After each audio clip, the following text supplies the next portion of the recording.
Hello, everybody. My name is Bobby Richardson. Today we are going to talk about the calendar and how we move through our life using dates and how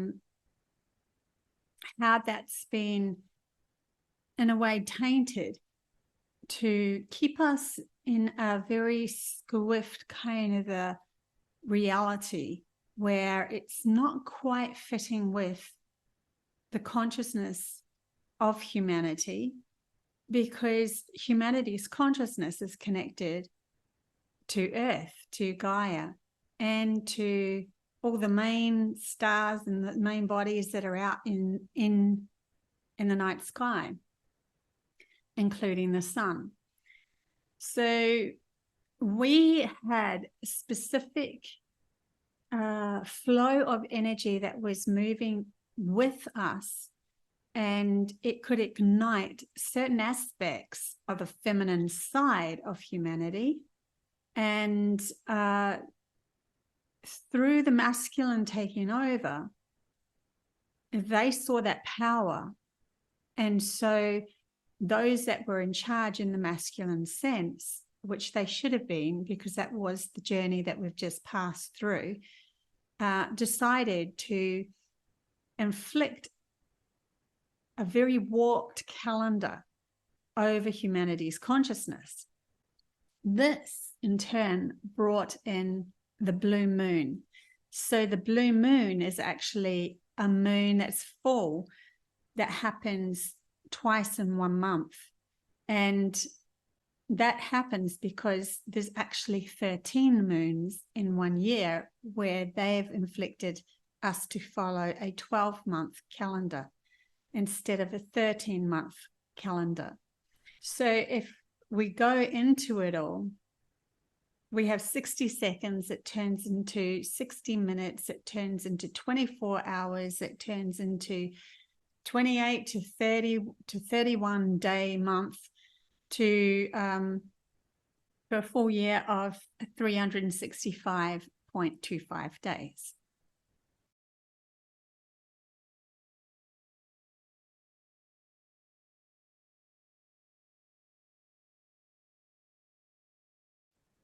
Now, it's interesting to note here that when I went into asking about all of this and recognizing that even if we took the full moons and we split them into 28 days, which would be 13 times 28, we were left with 1.25 days left over. If we take the 365 days of the year and we split it into 13 times 28, meaning the calendar will be in 13 months, we are now bringing in this zodiac sign called a Fucus. So a Fucus, that's a man, and he holds the power. He holds the snake. And the snake represents to humanity's consciousness the power. And it is like an ego power that helps us ground things. But when you have control of it, you can use it to your advantage. And you can also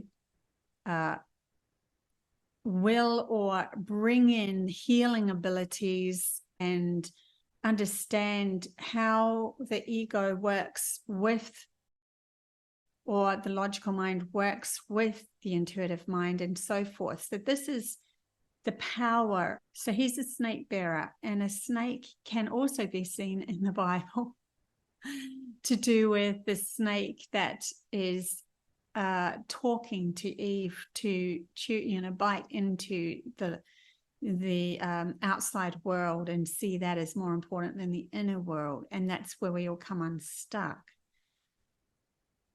So it's literally our logical mind taking over and telling us the power outside of us is more important than the inner power.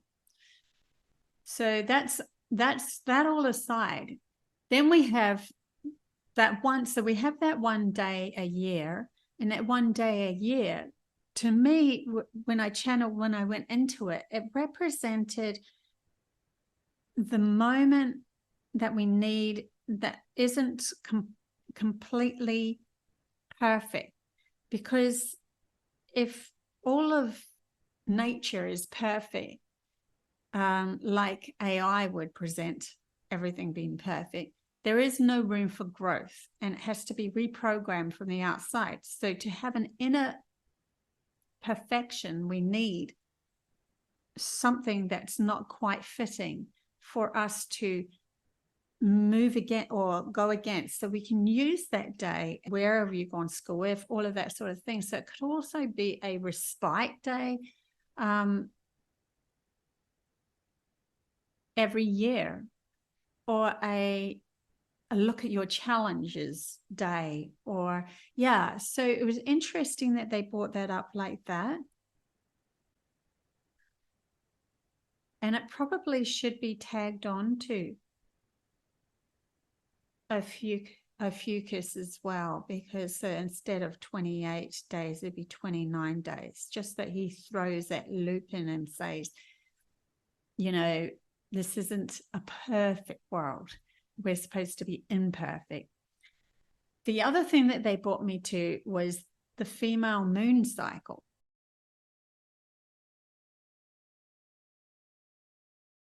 So we all know that females have their moon cycle, and we go through certain emotions in that. And the emotions are actually tied into the gravitational pull with the moon and the earth and the waters of the earth and the waters within humanity's body. And that is moving through our emotions, or moving our emotions to be able to cleanse things as well as receive things. So the feminine side of us is all about receiving, nurturing, and also to cleanse and let go. And we can see that in the moon.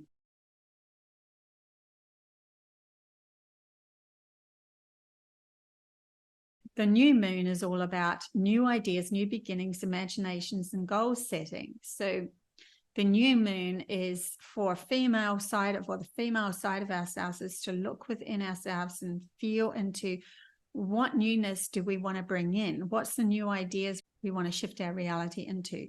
Then we have the waxing moon. So the waxing moon is a moon that's becoming bigger. And that's all to do with putting new ideas into action, moving towards goals, coming together with projects. So we're actually unifying, we're actually bringing this, solidifying these new ideas and grounding them. We're doing the actions towards it. We're moving them onto this reality. Then we have the full moon, which is completion, projects, taking power back, fertility, abundance, and opening up. So the full moon is all to do with harvesting time, like taking the rewards of, or receiving the rewards of that you have already put your effort into.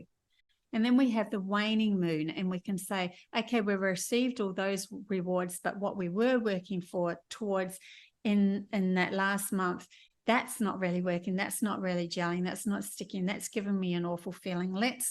Let's use the waning moon to let go of what isn't working, reevaluating and shifting our reality towards something that we want to create again. And then we start again with a new moon, new ideas, new beginnings, imagination. So here's the cycle that the moon goes through.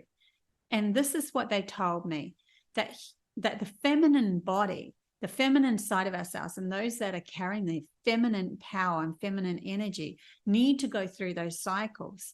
Instead of just being in the masculine world of do all the time, we have this natural wave of emotion, a wave of energy coming towards us all the time that will take us into this receiving, collecting new ideas, expanding, grounding them, letting go, and then repeat and repeat. And it happens 13 times a year. That can bring us, if we start to follow that, and we don't have to always do every single week of the year, and then have these block of holidays that don't even coincide with what we're supposed to be doing. That's why when we sometimes go on holidays, we feel like it didn't feel like a holiday then. It felt like we should be working. And then other times when we are working, we're like, I really feel like this should be a moment of holiday. If we have these, if we allow the feminine side of ourselves or the females to actually go on this journey and accept that they should be receiving and letting go and receiving and letting go and creating, then we can constantly shift our reality away from a masculine that's just grabbing from the past, projecting into the future, and just constantly stuck in the mud, keep on repeating the same thing, looking for somebody else to help solve their problems instead of doing the inner work and listening to their feminine side, listening to their soul, listening to the collaboration with the energies that are present and that sort of thing. So really what they did was to cap the feminine power by not allowing us to express who we are in the moment and allow things to naturally come and go as they should, so that we can keep on shifting up our reality and evolving as humans. The stuff that we're doing, most of it is being filtered into somebody else's reality that they're just going receive, receive, receive, receive. And then we end up getting this real overpowering, overzealous people that are trying to dictate to others and control many their life. So we're not allowing the power of the feminine side of ourselves to have a flowing energy. And that's why I believe we should bring back a fucus in the month. That would alleviate the blue moon. We won't have that anymore, and we can actually feel we are whole again.